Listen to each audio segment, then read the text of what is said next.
Get up on your feet. You think you can walk in here like you own something? Rico Vasquez didn't ask. The word hit the metal bench like a gavel. The cafeteria's hum stuttered. Trays paused mid-lift. He planted his palms flat on the scarred table, shoulders broad as a doorframe. And the room made room for him, because it always did. That's my table. Rookie, he said, slow and soft, the way a man explains ownership to a child. He let the sentence sit, heavy as a slab of concrete. Around him, a sea of orange-suited bodies turned their heads like wind-up dolls. Some smiled the weak smile of someone trading trouble for a place in the pecking order. Others watched with the cautious distance of people betting on which side the bone would snap. The new man was already standing. Tall, even in that cramped room. Tall in a way that suggested the world had been measured in distances and he had trained to cross them. The flap of his jumpsuit was still snapped wrong, sleeves rolled, mouth closed like a door that doesn't open for anyone without a reason. He clutched a paper tray at his hip. Rice, a slab of mystery meat, a sliced orange. He looked at the spilled food on the bench, then at Rico's face, then back at the tray as if tallying scores. Rico's grin was the kind that had teeth behind its teeth. He kicked his own tray forward. Food splashed, a wet map of humiliation across the concrete. The room laughed, a brittle reflex laugh that cost nothing and told a story about who would join in if it came to knives. You see this? Rico said. He jabbed a finger into the mess. You sit where I sit, you're asking to be taught how things work. You understand me? A silence that felt like a held breath answered. The new man didn't move. He lifted the corner of the spilled rice with 2 fingers and let it fall back. He didn't pick a fight. He didn't bow. He simply stood there, measured, as if the yard's sounds were being pressed through him and filtered into something clean on the other side.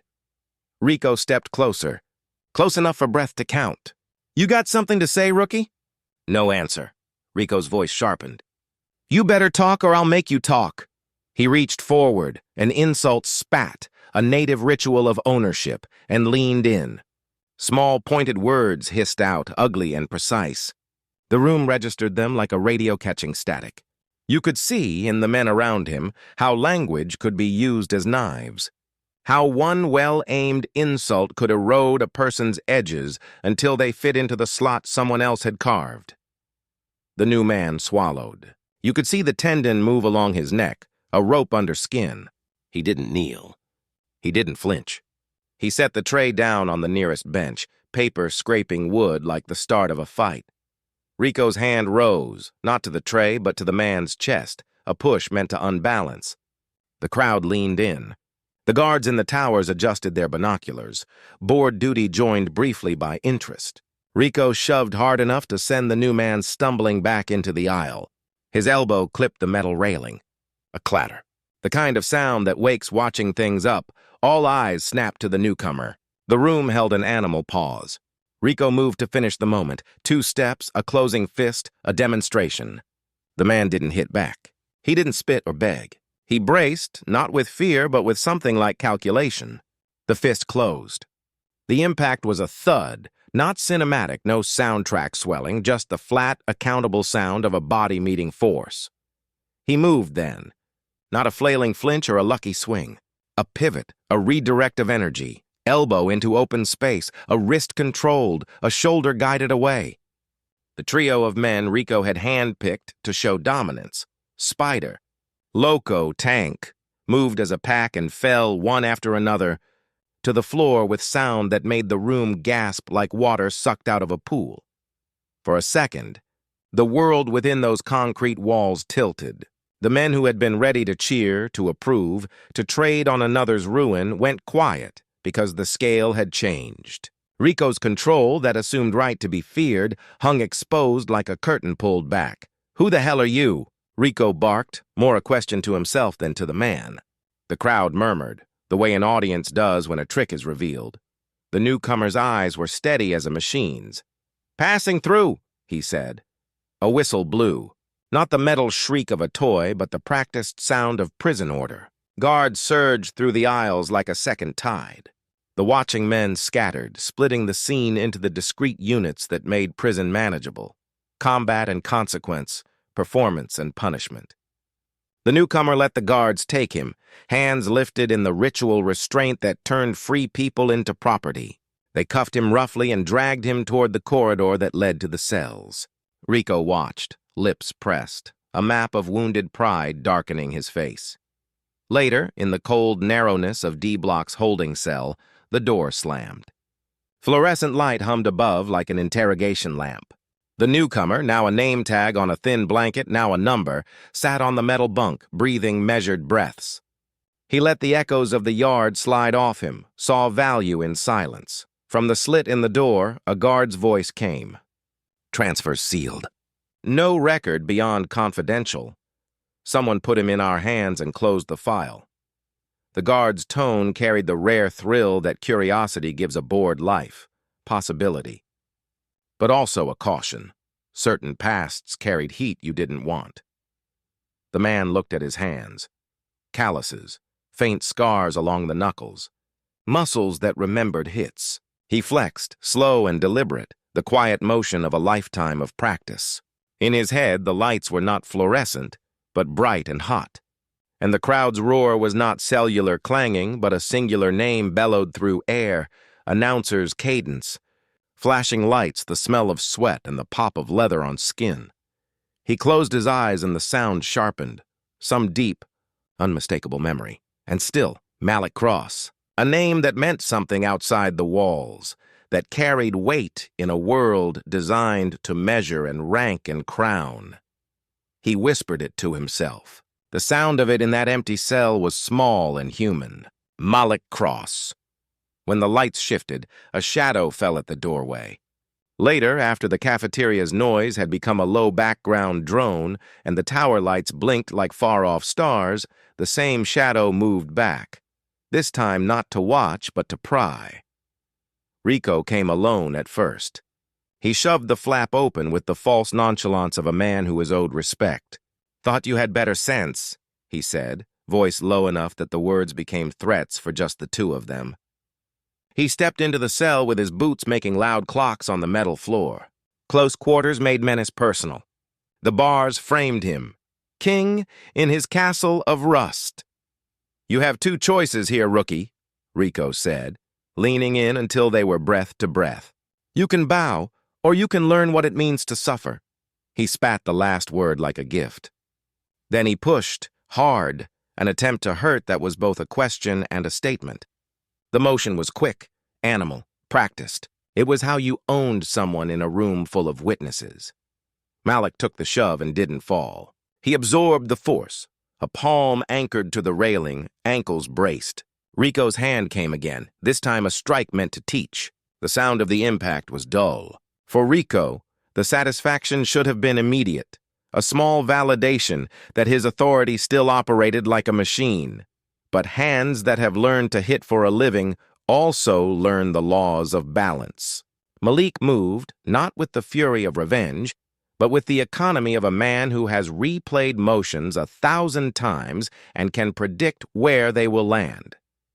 His response was clinical, an angle, a grip, a leverage that turned Rico's momentum into a submission. A wrist twisted. A shove redirected into a stumble. Rico's center of gravity betrayed him. One of the two men who'd crept in with him lunged, and Malik met him with a clean, efficient counter that left the attacker crumpled on the floor, stunned into silence by how little theater there was in the blow. This wasn't the messy brawl of a frightened man. It was precise, almost surgical. Malik moved with an economy of motion that suggested rehearsed inevitability. When Rico charged, enraged and raw, Malik stepped aside and let the leader's aggression become spectacle. Rico hit metal instead of flesh. He slid unbalanced, and the world that had been his table, his rules, his little kingdom, compressed into a single dent on the concrete. Rico blinked up at him from the floor, face twisted by the new language of fear. He had expected submission, or at least a fight fit to be told later with embellishment. What he had gotten was a demonstration, no flourish, no boast, only the quiet dismantling of his threat. The men who had once circled him now watched him lie humbled, breath ragged, ego sprawled. Malik's voice came out low and even. "You should have finished your meal." It landed differently than a taunt. It landed like a verdict. The bars closed between them with a metallic finality, and Rico's men, scattered and shaken, backed away. The corridor outside swallowed noise, leaving a new kind of sound in the cell. The soft, steady intake of breath from a man who had tested the waters and found them shallow. A guard's flashlight moved across faces. No one moved to help Rico. Pride can be a heavier burden than a beating, and that night it sat like a stone on his chest as he crawled toward dignity he had never earned.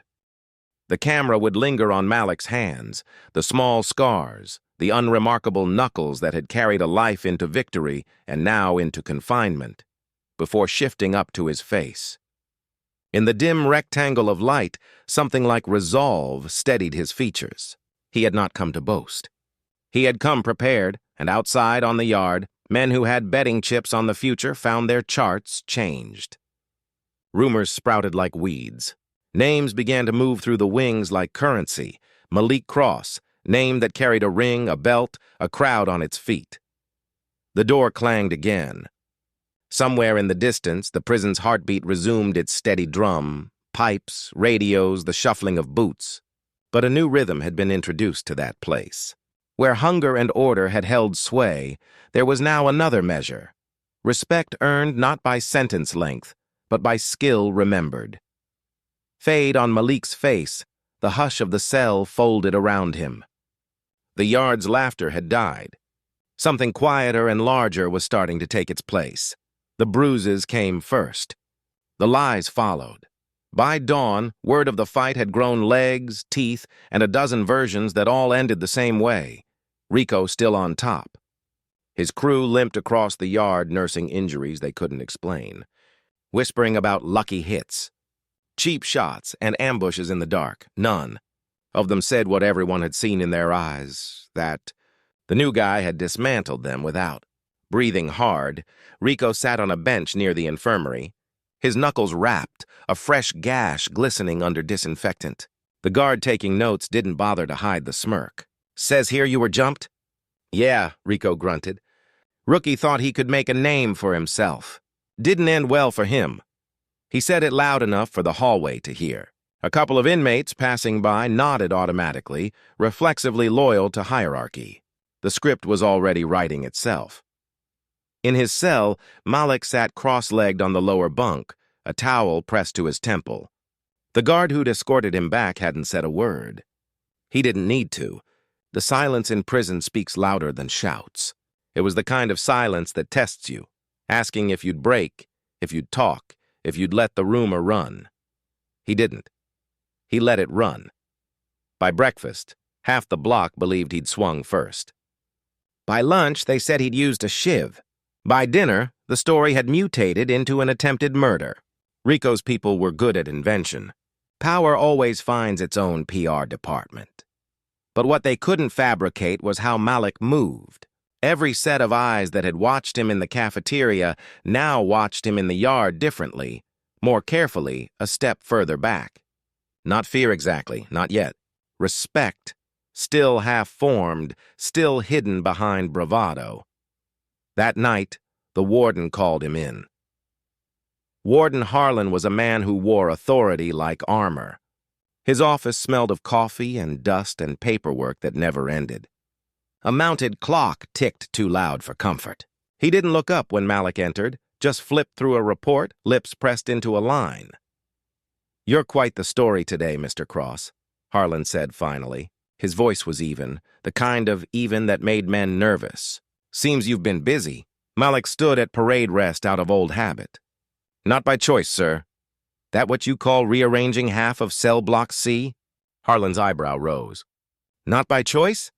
Malik's answer was steady. "Self-defense." "I didn't swing first." Harlan studied him over his glasses. "I've heard that line before." "I imagine you have."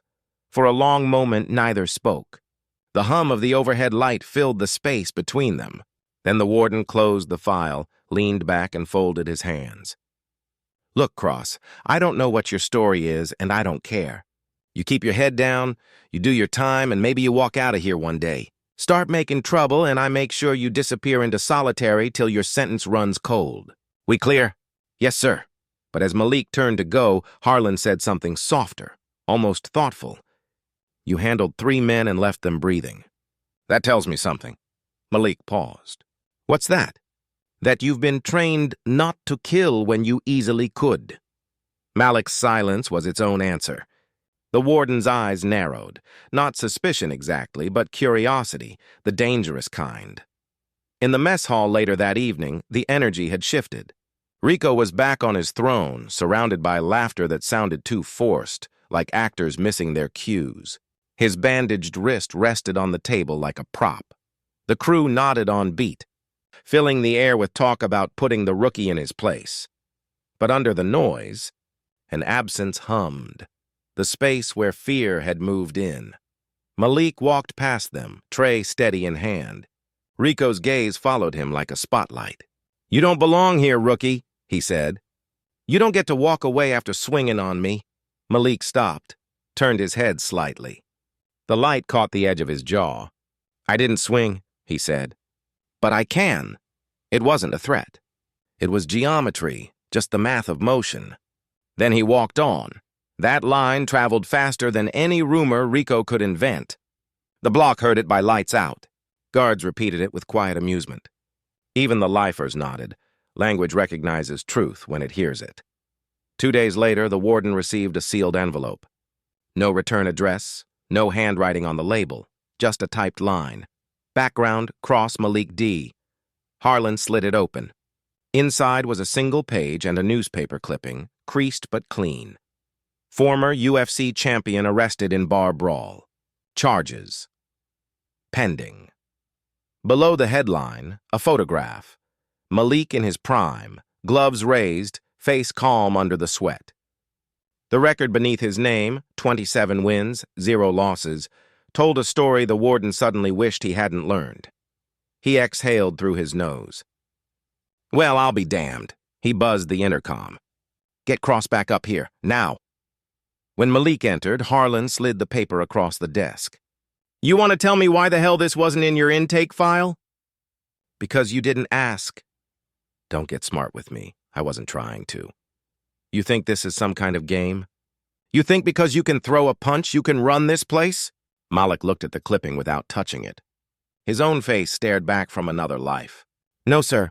I think because I can throw a punch, people assume I will. That's usually the problem. The warden leaned back. I've got a yard full of predators, Cross.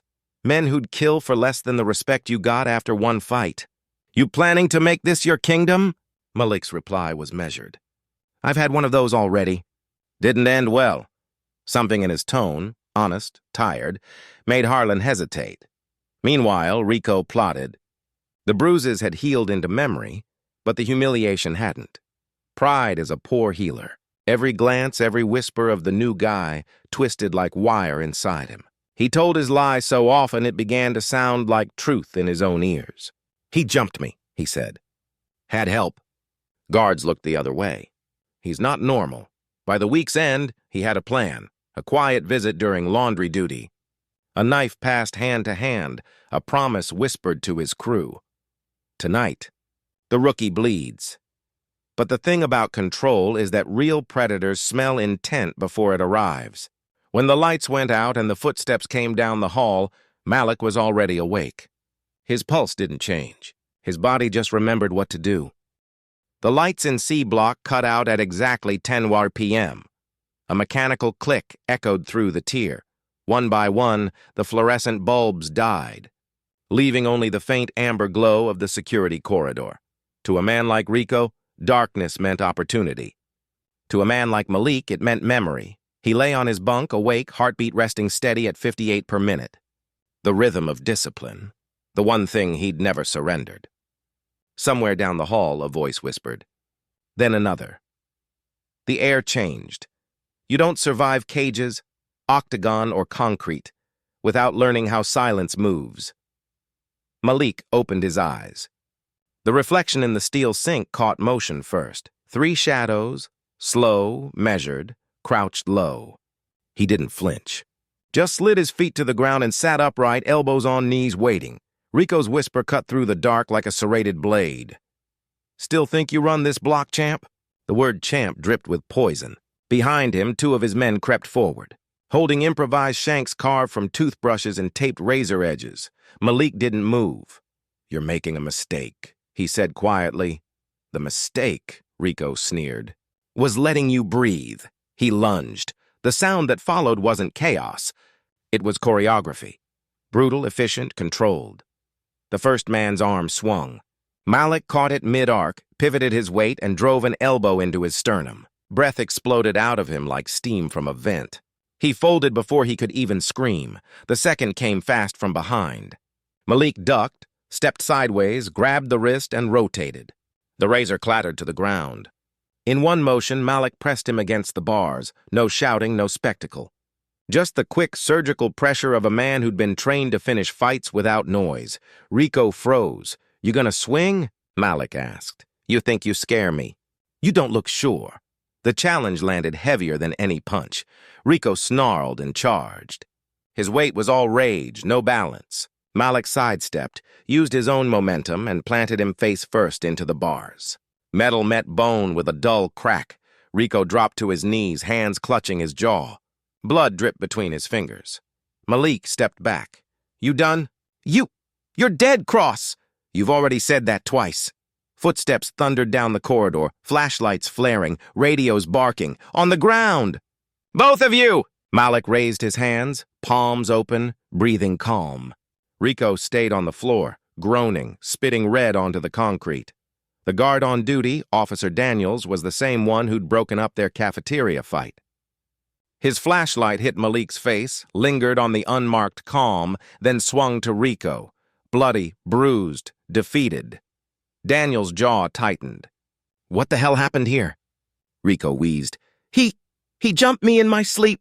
Daniels glanced around the cell. No weapon, no blood near Malik. The others still out cold. The lie fell apart before it even began. "Yeah," the guard muttered. "You look real asleep, Rico." By morning, C Block buzzed with rumor again, but this time the current had shifted. They said Malik didn't blink when 3 men came for him. They said Rico's teeth hit the bars so hard one stuck. They said Daniels didn't even write him up, just nodded like a man who'd seen a law of nature reassert itself. In a place built on fear, reputation spreads faster than oxygen. Malik didn't speak of it. He ate breakfast in silence, same table as before, the same table Rico had once claimed as his throne. No one challenged him. No one sat too close either. Even the guards watched differently now. Respect, quiet, reluctant, had replaced curiosity. That afternoon, Warden Harlan called him again. "Sit," he said. Malik stayed standing. "If this is about last night, it's not," Harlan interrupted. "It's about what comes next." He slid a folder across the desk.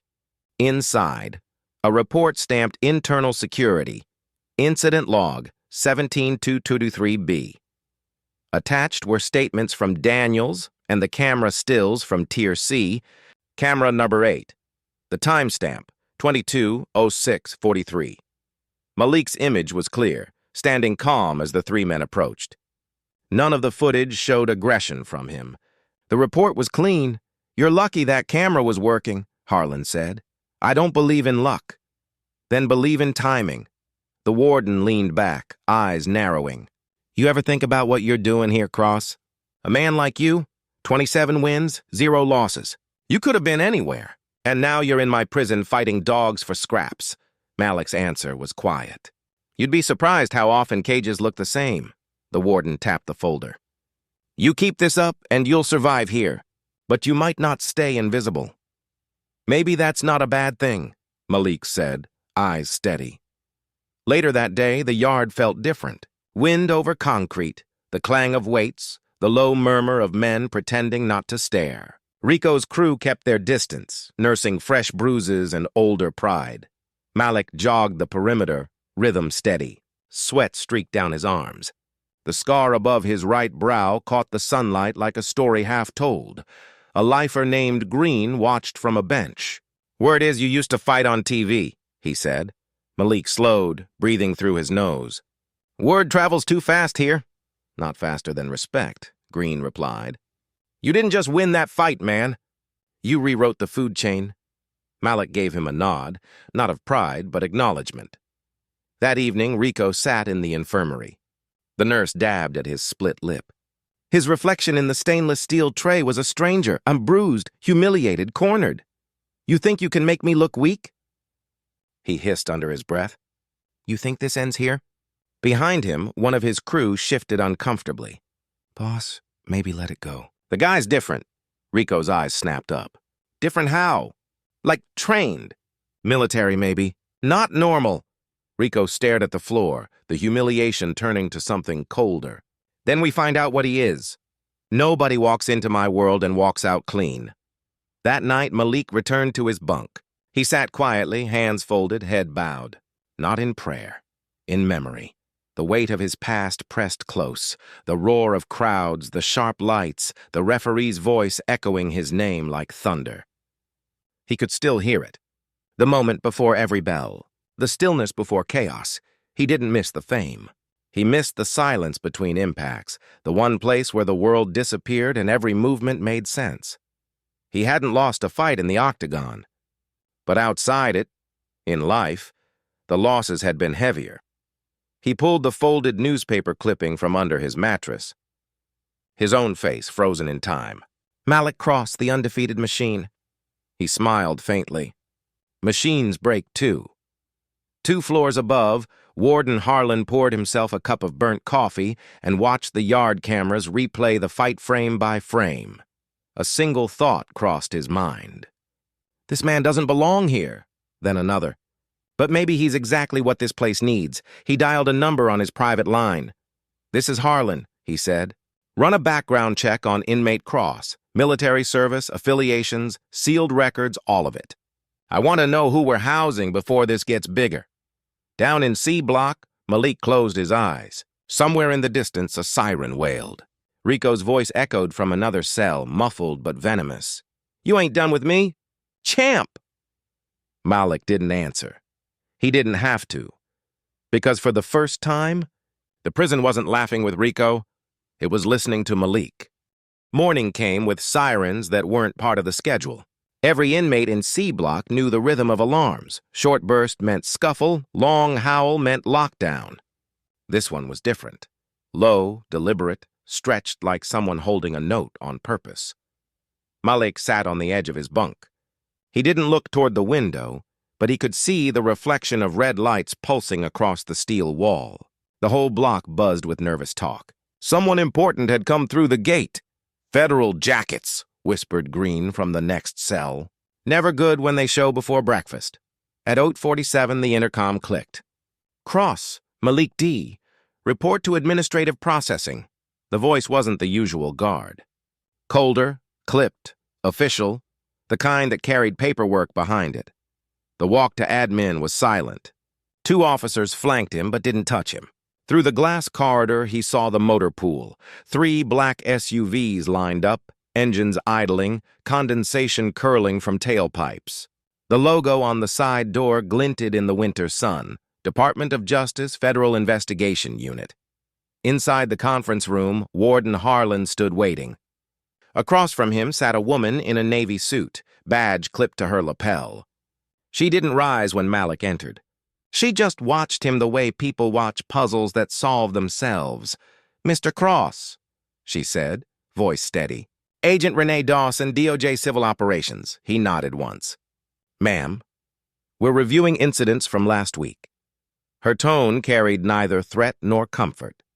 Your name surfaced in a report that, let's say, raised eyebrows. Harlan slid a folder across the table. Inside, printed stills from the yard cameras, the cafeteria, the night ambush. Every angle captured Malik doing exactly what he'd said. Defending, never attacking. You've been in here 3 months, the warden said. Not a single disciplinary mark. Then 2 fights, both where you don't throw first. We ran your record again. Turns out parts of it were sealed under DOD jurisdiction. Agent Dawson leaned forward. You served? No, ma'am, Malik replied. Trained a few who did. She opened another file. Press photos, weigh-ins, octagon shots, sponsorship banners. The undefeated machine. the nickname printed on posters that once hung in sports bars.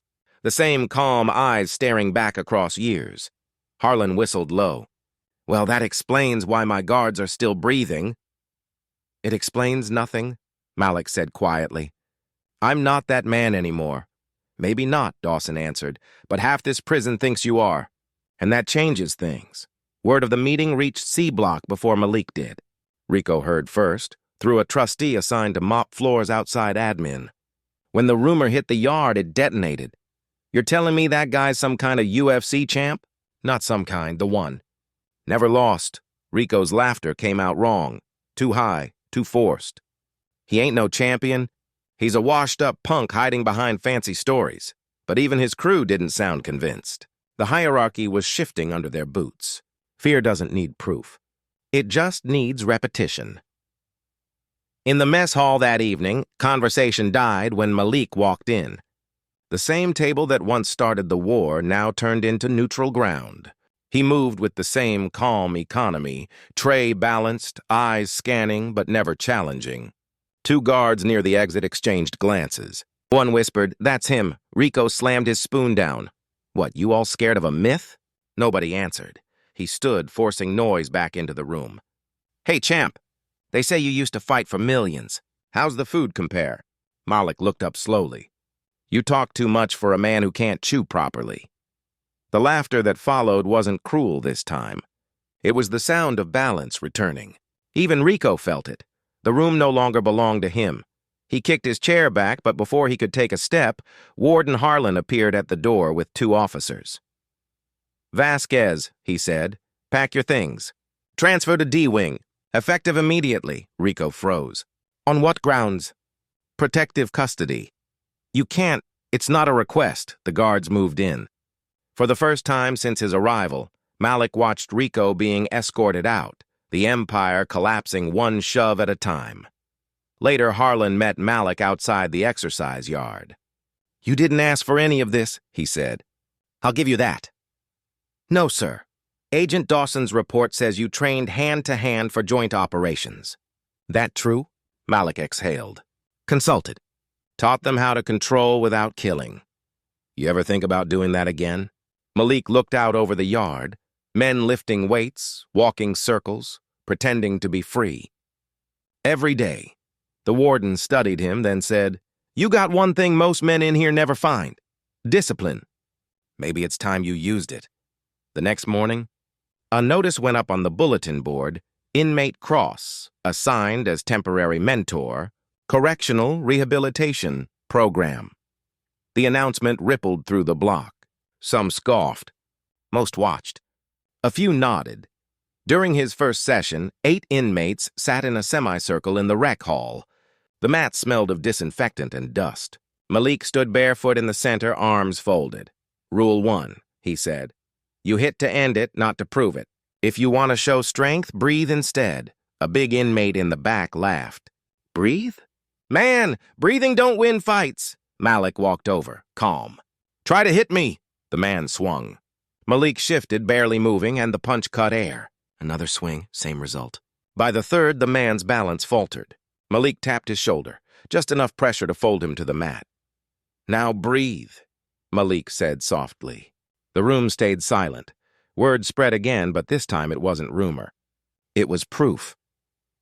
A week later, Rico watched from D-Wing's glass window as Malik trained a group of younger inmates. Every movement looked like choreography. Violence turned into language. Jealousy curdled inside him, darker than hate. He whispered to a guard he'd once bribed, Get me back in C Block. I've got unfinished business. The guard didn't answer. Even corruption hesitates around consequence. Meanwhile, Agent Dawson met Harlan in his office. Your inmate's reputation just cleaned half your disciplinary log, she said. Fights dropped 40%. You know what that means? That peace can be fear in disguise?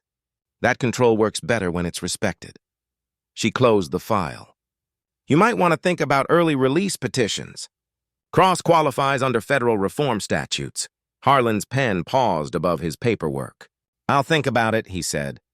But he already had. That night, Malik sat by the narrow window, the moonlight cutting through the bars. He wasn't free, but the air around him no longer smelled of confinement. It smelled of change. In the distance, someone shouted, a voice he knew. Rico dragged through the corridor, cursing, promising vengeance he no longer owned. Malik didn't move, didn't smile. He just whispered to the dark. Lesson 2. Some men only learn after they lose. The storm didn't start with thunder. It started with paper, stacks of reports, decades of dust, names that kept reappearing. Agent Renee Dawson spread them across the warden's desk like evidence at a war tribunal. Each page carried an echo. Grievances filed, dismissed, stamped, unsubstantiated in identical red ink. Warden Harlan stared at the pile. All from this facility? Dawson nodded. 15 years' worth. Excessive force complaints, medical delays, off-record transfers. Every signature matches one of your senior guards. Harlan rubbed the bridge of his nose. Half those men have pensions older than I do. That's the problem, she said. Longevity turned into immunity. She slid a photo forward. It showed a prisoner lying on the infirmary floor, dated 2 years prior. The injury report claimed fall from bunk. The camera timestamp, 02-1309, showed a guard's boot in frame. Camera number 12, Dawson said. The same corridor where Malik Cross broke up a fight last week. Guess what? Your maintenance logs show that camera's been malfunctioning once a month since 2017. Harlan's jaw clenched. So we've been blind by design. Not blind, she replied. Conveniently nearsighted. At that same hour, Malik taught his second rehabilitation class in the rec hall. 12 inmates this time. The program was supposed to be voluntary. Most came out of curiosity. He drew a circle on the whiteboard. This, he said, is control. Not domination, not fear. Control. He handed a mop handle to a younger inmate named Tino. Attack me. Tino hesitated. With this? Malik nodded. However you want. The kid swung wide. Malik stepped inside the arc, twisted the handle, and stopped just short of Tino's throat. The movement looked simple. Geometry made humane. You see the pattern? He asked. It's not strength that wins. It's the choice not to use it until you must. Tino exhaled, eyes wide. You saying that's what you did with Rico? Malik smiled faintly. I'm saying every fight gives you 2 options. Control yourself or lose yourself. Behind the glass, 2 guards watched. One of them, Officer Daniels, whispered, You realize he's fixing this place faster than the reforms we filed for years? Back in the warden's office, the printer hummed with subpoenas. Dawson's tablet mirrored a live call with the DOJ task force. On screen, case numbers scrolled. 43 incidents linked to the same internal affairs reviewer, Captain Lowe. Captain Lowe signs off on every cleared report, Dawson said. He's the hinge. The DOJ wants him suspended pending inquiry.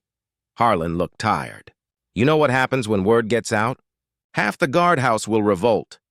Then tell them it's house cleaning, she said. Not revolt. Reality. In C Block, rumors morphed again, this time about the feds digging into guard misconduct. For the first time, the fear wasn't inmate-shaped. Rico, stuck in D-Wing, felt it too. Guards avoided him now. The channels that once delivered contraband went silent. Control was evaporating. He stared at the ceiling of his isolation cell, replaying every second of that night. The way Malik had moved, the way pain had come before he'd even registered it. He muttered, No one's that good without training. From the hallway came muffled voices. You hear about the audits? They found payment logs. Kickbacks for fight bets. Rico sat up. Fight bets. His eyes narrowed.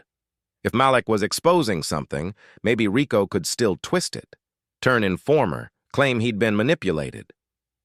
Survival always finds a new lie. 2 days later, Dawson met Malik in the same conference room. This time, no cuffs. You probably wonder why the DOJ cares about one inmate's story, she said. I don't wonder, Malik replied. I've seen what happens when truth costs too much, she regarded him. Your file, the sealed parts, mention a defense contract program. Classified training? Off-book sparring evaluations? It wasn't just UFC. You worked with military prototypes, didn't you? He stayed silent. We found correspondence between your management team and a federal contractor named Horizon Dynamics. After your last match, you refused to endorse their tech. 2 weeks later, your bar fight arrest appears out of nowhere. Charges dropped, but somehow you end up here. Convenient. Malik looked up slowly. You saying this place wasn't an accident? I'm saying someone wanted you off the map until you stopped being a problem. Harlan leaned forward. And now? Now the map's changing. That night, the facility went into controlled lockdown. Agents combed through storage archives, digital backups, body cam caches, payroll ledgers. Every ping revealed another ghost entry. Camera IDs, MA4B, Novara 9C, Novara 12A, timestamps, identical gaps, same dates as inmate injuries. Audit summary, $1.8 million missing from maintenance and security upgrades. Harlan stared at the numbers. You could rebuild this whole place on what they stole. Dawson's voice softened. That's exactly what we intend to do. In the yard the next morning, whispers of reform stirred like wind through chain link. Guards walked straighter. Inmates watched monitors showing new cameras being installed. Tino jogged up beside Malik during exercise. They say feds shutting down the fight rings. That true? Malik nodded slightly. Truth has its own speed. Slower than rumor, but heavier. You ever think about leaving when they cut you loose? Every day, Malik said. But leaving isn't the same as being done. Inside admin, Agent Dawson typed the final paragraph of her report. Summary. Internal corruption sustained through falsified maintenance logs and intimidation. Discovery initiated following multiple incidents involving inmate Malik Cross. Outcome, suspension of 6 officers, criminal referral pending. Recommendation, immediate oversight placement under DOJ authority. She hit send. Harlan watched the confirmation ping. You realize this could cost me my career. Or define it, she replied. Depends what side of history you want. That evening, a storm rolled in over the yard. Rain hammered the roof like applause. Malik sat by the barred window, watching lightning split the sky. Across the hall, Green called out, You hear, Cross? They froze Lowe's accounts. FBI's pulling payrolls next. Malik smiled faintly. Justice likes to start slow. Then it hits hard. He thought of Rico, isolated, forgotten, and of the warden who'd chosen truth over silence. For once, the system wasn't feeding on itself. It was cleaning its own wounds. Later, Dawson stopped by his cell before leaving for D.C. You'll hear rumors about early release, she said. They're true. Harlan's petitioning the governor under the Veterans Rehabilitation Statute. I'm not a veteran. Doesn't matter. You fought the wrong war for the right reasons. She handed him a folded document, a copy of her report. Keep it. Proof that quiet doesn't mean powerless. When she left, Malik unfolded it under the dim light.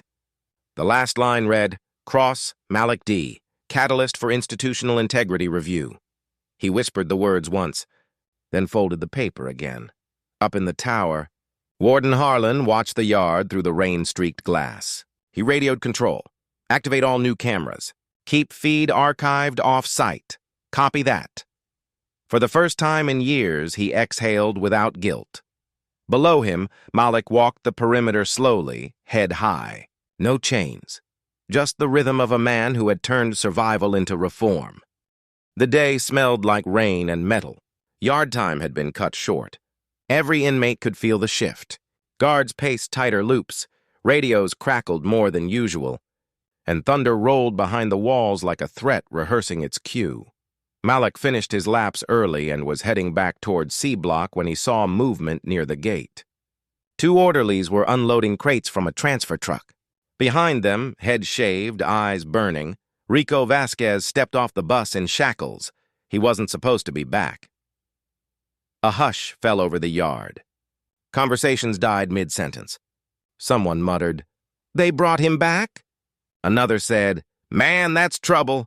Warden Harlan appeared on the upper walkway, watching through rain-streaked glass. His face said he'd protested the decision but lost. The paperwork had come from state intake, official transfer override, stamped and signed. Too clean to fight. Rico's eyes found Malik instantly. Miss me, champ? Malik didn't answer. He just walked past him toward the rec hall doors. That restraint, the same calm that had once humiliated Rico, lit the fuse all over again. "Turn around when I talk to you." The words echoed off concrete. Guards started moving, but Rico twisted free, chains clattering. One of the orderlies tried to hold him back and caught an elbow to the ribs. Rico's shackle pin popped loose, sloppy transport work. The next second, he was free enough to lunge. Malik turned at the last moment. The punch whistled past his jaw. He stepped inside the arc, caught Rico's wrist, redirected. Rico hit the ground hard, the sound dull against wet concrete. The yard exploded, shouts, footsteps, whistles. Guards ran in from every direction, shouting for everyone to get down, but Malik didn't move. He stood over Rico, rain dripping from his brow, posture steady, eyes quiet. "Stop proving who you are," he said. "Start learning who you could have been." Rico swung again from the ground, wild. Malik stepped back and let him miss. "You don't get to talk to me like that." "You don't get to talk at all," Malik interrupted. Voice calm as thunder rolled. The guards surrounded them now, weapons drawn but unsure whom they were protecting. Malik raised both hands slowly. "He's done." Rico lay gasping, wrists twisted awkwardly, humiliation heavy as the rain. Warden Harlan came down the steps himself. "Enough!" His voice cut through the chaos. "Get Vasquez to medical." "Cross, stay where you are!"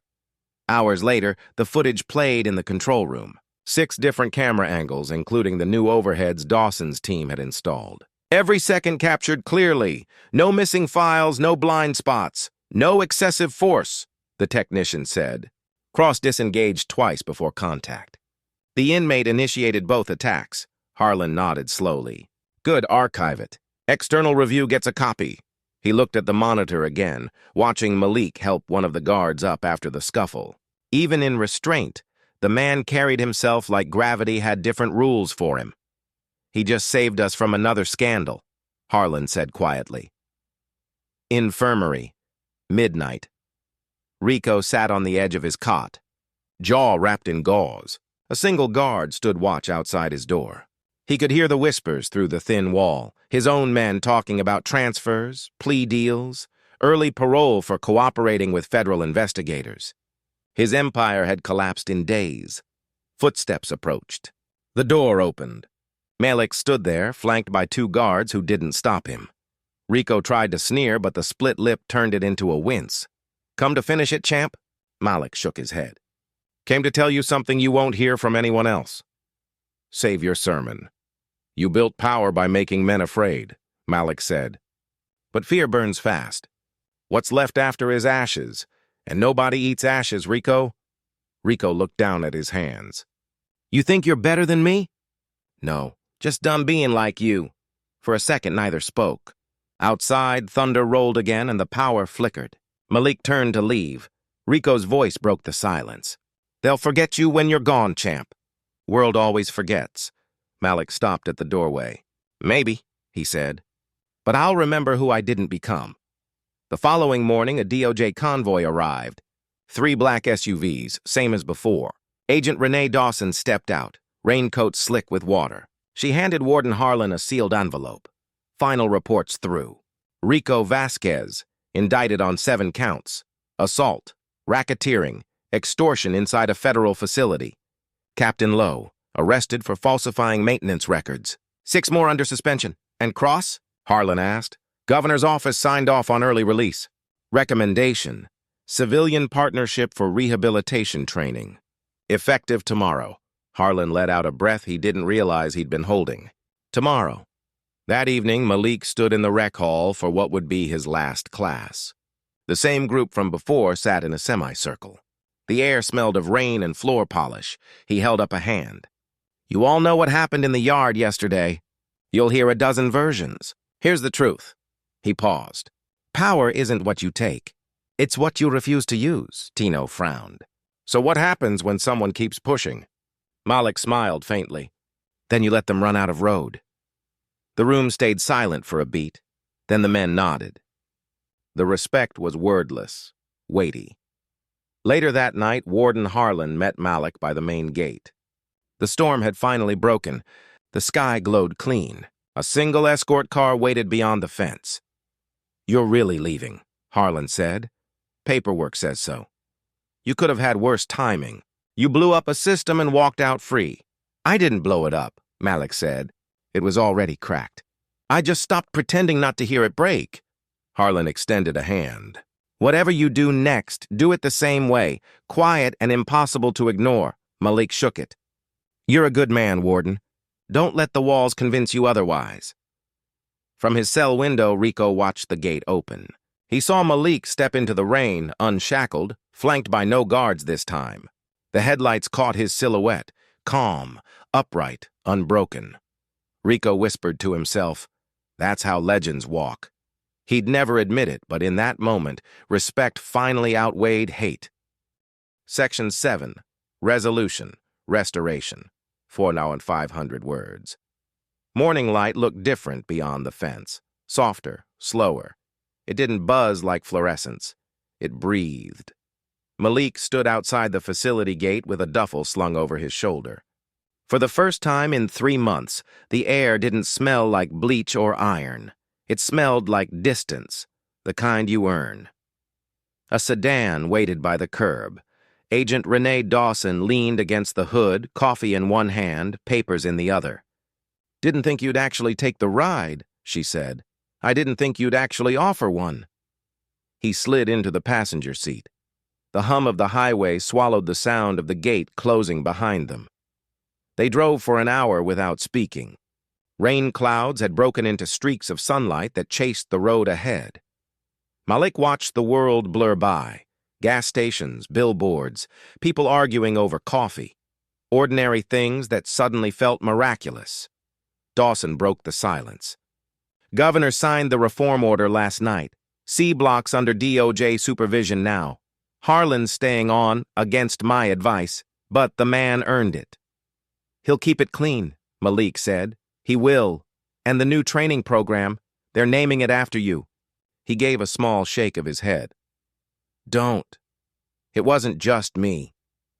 "Maybe not, but someone had to start the fight without throwing a punch." She handed him a file folder.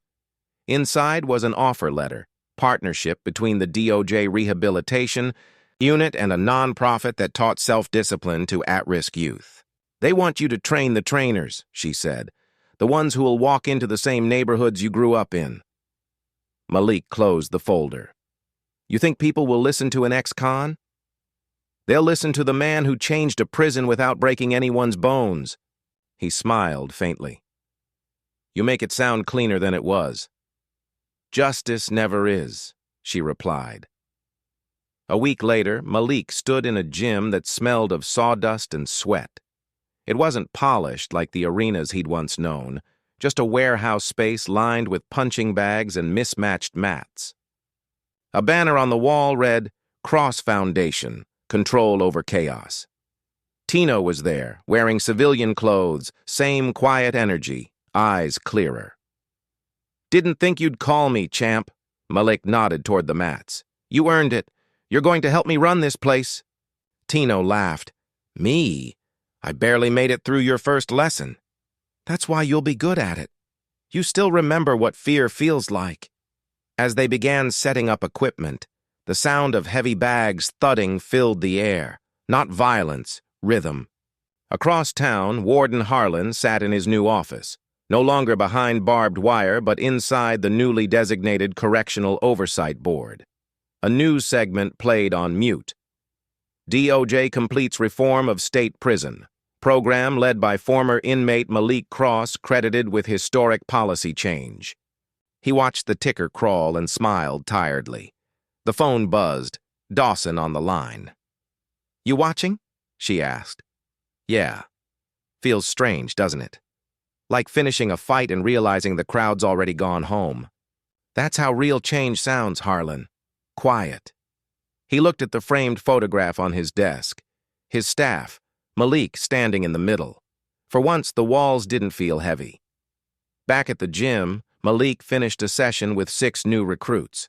Teenagers who didn't yet understand what control cost. "You think this is about fighting?" he told them. It's about breathing when someone's trying to steal your air. One of the boys asked, "You ever lose, sir?" Malik smiled. "Not in the cage, but in life, more times than I can count. The trick is not to win every round, it's to still be standing when the bell rings." He turned the lights off himself that night. Habit, precision. The echo of the switch reminded him of prison lights. Only this time he controlled when they went dark. 3 months later, the governor's office held a press conference announcing the statewide integrity initiative.